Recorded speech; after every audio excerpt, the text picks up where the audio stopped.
Olá, programadores de interface profissionais. Nesta aula de CSS, nós vamos estudar sobre as unidades de medidas lineares no CSS. Na aula passada, nós vimos aqui as propriedades que envolvem o nosso Box Model. Nós estudamos ali as propriedades Margin, as propriedades Padding, Border, e todas essas propriedades, vocês viram que a gente utilizou uma medida linear, né? Uma medida pixel aqui utilizada para definir largura, definir altura, espessura desses elementos. Na W3 Schools, nós temos uma área aqui no CSS que mostra para a gente um pouco sobre as unidades de medida. Aqui nós vamos ver referências aqui sobre unidades de cores e sobre as unidades de medidas lineares aqui. Então, nós temos três tipos de medidas lineares. Nós temos as medidas lineares aqui em percentual, nós temos as medidas absolutas e as medidas relativas. Então, vamos para a nossa aula de hoje. E vamos começar pelas unidades de medidas absolutas. O que são as medidas absolutas? Né? Elas são aquelas que não dependem de um valor de referência. Nós temos aqui 5 tipos de unidade de medida absolutas. Por exemplo, nós temos a polegada, que a unidade de medida dela é o in, né? Sempre assim em minúsculo. Então, por exemplo, 5 polegadas. Né? Nós temos centímetros, por exemplo, 5 centímetros. Temos o milímetro. Temos a unidade de ponto, que é uma medida tipográfica. Então, por exemplo, 5 pontos, pt. E nós temos o pic, né? Então, 5 pics, que é outra unidade de medida tipográfica. Agora, as unidades, essas unidades de medidas absolutas, elas só devem ser usadas quando a gente conhece com detalhes as características físicas e as configurações de onde a gente vai estar rodando o nosso XHTML. Então, por exemplo, se você conhece especificamente ali as características do navegador e do monitor onde aquele navegador vai estar rodando, perfeito. Né? Mas, se não é o caso, é melhor você utilizar outro tipo de medida. Perfeito? Então, o que acontece? Por conta dessa dificuldade de se definir ali o tamanho, a resolução de um monitor, por exemplo, essas unidades de medidas absolutas, elas são pouco utilizadas. Né? Dessas unidades que eu mostrei para vocês, a única que acaba sendo utilizada aí é a de pontos. Por quê? Por que ela é empregada com mais frequência? Porque ela é uma unidade aqui para mídia de impressão. Então, acaba que ela é a única que é utilizada. Quais são os outros tipos de medida? Nós acabamos de falar, por exemplo, nós temos as medidas relativas. Quem são essas medidas relativas? Né? As medidas relativas, elas são 3. Então, por exemplo, eu poderia citar aqui a medida em EM, né, que é igual ao tamanho de uma outra fonte definida para o mesmo elemento. Então, por exemplo, eu defini uma fonte com 10 pixels. Aí eu posso adotar aquela fonte de referência, né, e falar, eu quero que a minha letra tenha 2 vezes aquela fonte de referência.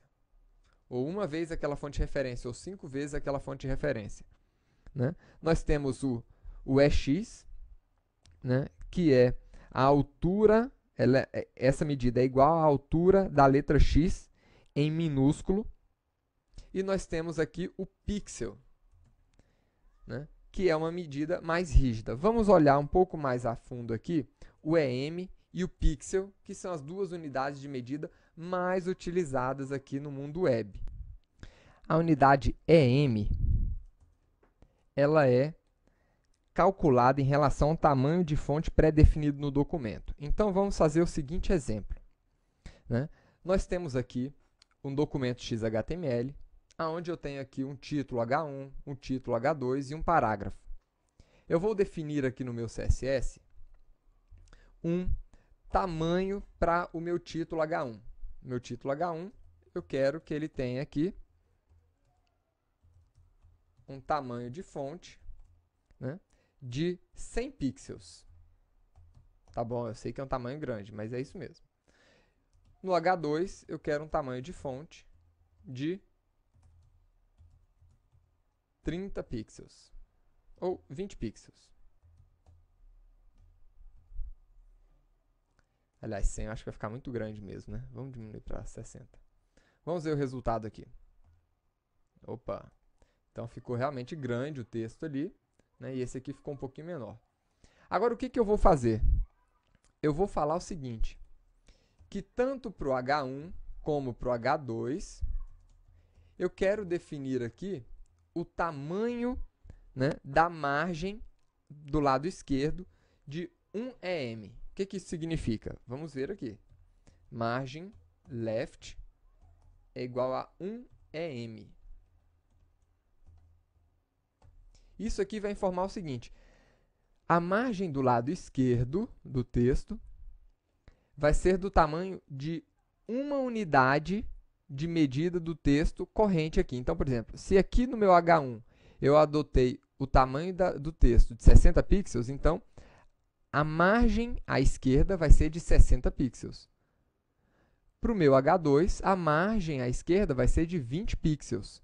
Apesar de tanto H1 como H2 eu terem marcado os dois como 1 EM, mas essa medida, como a gente viu, é uma medida relativa. E ela está relativa a quê? Ao tamanho do texto deste elemento. Então, vamos ver aqui. Então, tá aí. A largura aqui desse elemento H1 ficou muito maior, né? A largura da minha margem esquerda ficou muito maior aqui do que a largura da minha margem esquerda para o elemento H2. Por quê? Porque essa largura aqui estava relativa ao tamanho da fonte do H1. E aqui no H2, aliás, relativa à fonte do H2. E aqui em cima, relativa à fonte do H1. Então, ficou maior.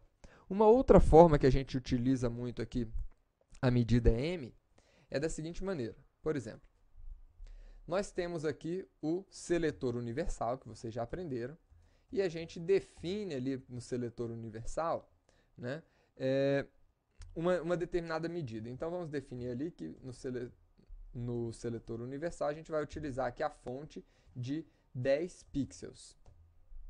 Ou seja, todos os elementos da minha página vão ter 10 pixels. Então, tá aí.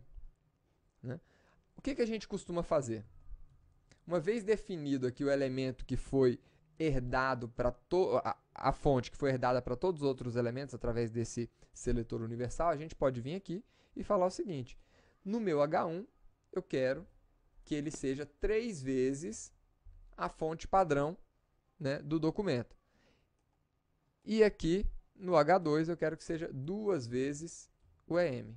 Vamos ver aqui o resultado. Então, ficou 3 vezes maior do que a fonte, 10 pixels, ou seja, passou para 30 pixels o tamanho da minha fonte. E aqui no H2, passou a ser 20 pixels. E o texto que estava lá continua sendo 10 pixels, porque eu não sobrescrevi, não utilizei o EM para redefinir ali aquela fonte. Nós podemos, inclusive, utilizar também, né?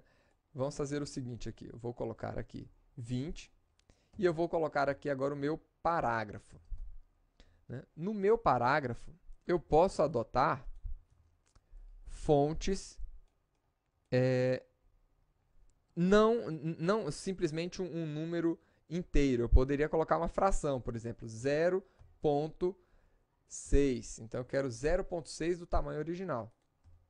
Né? Então, está aí. Ficou um pouquinho maior. Poderia colocar aqui 2, por exemplo, e aqui 1.5 ou 1.3. Enfim, a gente pode estar brincando aí, colocando os valores tanto com números inteiros como fracionados. E a última unidade de medida, que é essa aqui que nós já vimos, é a unidade pixel, né? Ela é calculada em relação à resolução do seu monitor ou do dispositivo que você estiver apresentando o seu XHTML. Mas aí um detalhe, tá, pessoal? O uso do pixel, ele é útil na criação de layouts com dimensões fixas. Então é o caso clássico aqui quando a gente está projetando um portal com 800 pixels de largura, né? E aí eu quero ter uma definição mais fixa ali. Então quando a gente precisa definir em unidade pixel, né? A largura e a altura do meu layout significa que eu estou querendo um controle rígido do layout, com precisão absoluta, tá bom? E existe uma outra forma de medida aqui também. Então vamos lá, eu vou remover aqui o meu seletor universal, vamos voltar aqui e eu vou fazer o seguinte agora. Existe uma terceira medida, que é a medida em porcentagem. Então as porcentagens elas são sempre calculadas em relação a um valor pré-existente, tá? Então, por exemplo, se eu tirar aqui, vamos ver o resultado que nós temos, né? Esse que é o padrão do browser. E vamos colocar aqui font size igual a 400% do valor que ele estava estimado ali para ele. E aqui é igual a 300%. Vamos ver aqui qual a diferença agora. Então, ele alterou aqui os meus textos para esse aqui ficar 400% maior, né, do que o valor original dele, e esse segundo aqui 300% maior. Nós poderíamos também, né, colocar aqui 50%, né, 20% para ficar menor também. Então tá aí, ficou ainda menor do que o texto original. Então essas são as 3 medidas que nós temos aqui no nosso CSS. As medidas absolutas, as relativas e as percentuais. Até a próxima aula, pessoal.